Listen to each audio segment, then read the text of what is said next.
100人要淘汰成60人的时候，第一次就是有那种淘汰的感觉。其实一直告诉自己说啊，这是个游戏规则，那种感觉比较像是，有点像火车到了一个站，他是买这张票的，他下去了，这段路程的风景他就看不到。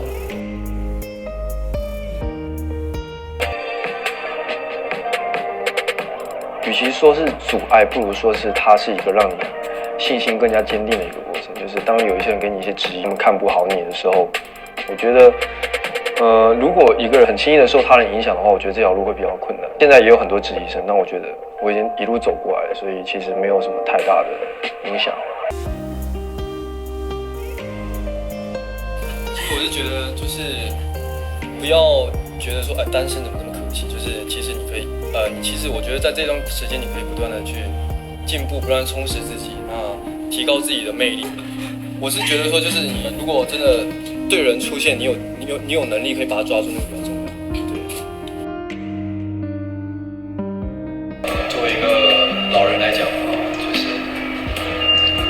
我跟你讲，就是18岁到20岁这段时间过得特别快，然后，但其实这段时间对你来说是非常珍贵的，对。然后，我们现在已经成为了一个团体，然后受到这么多人的关注，所以怎么讲，一定是压力很大的。可是，本来是一个该好好就是享受人生，然后该好好去放纵的去玩的年纪，但是我们现在每天都是要工作。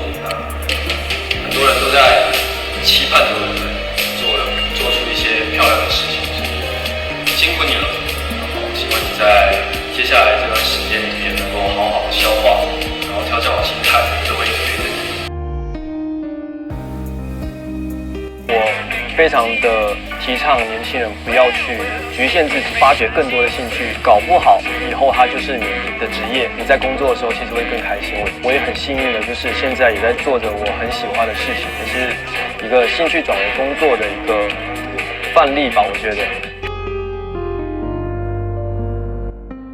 人们常常是会受到质疑的，尤其是当你被看到的时候，很多人会说你凭什么？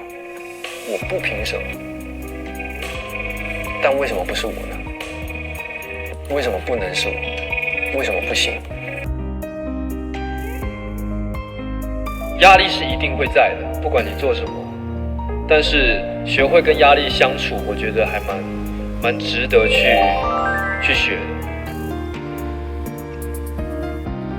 的。最好的状态是什么？粉丝和偶像之间的，其实是相互成长，相互依靠，相互尊重。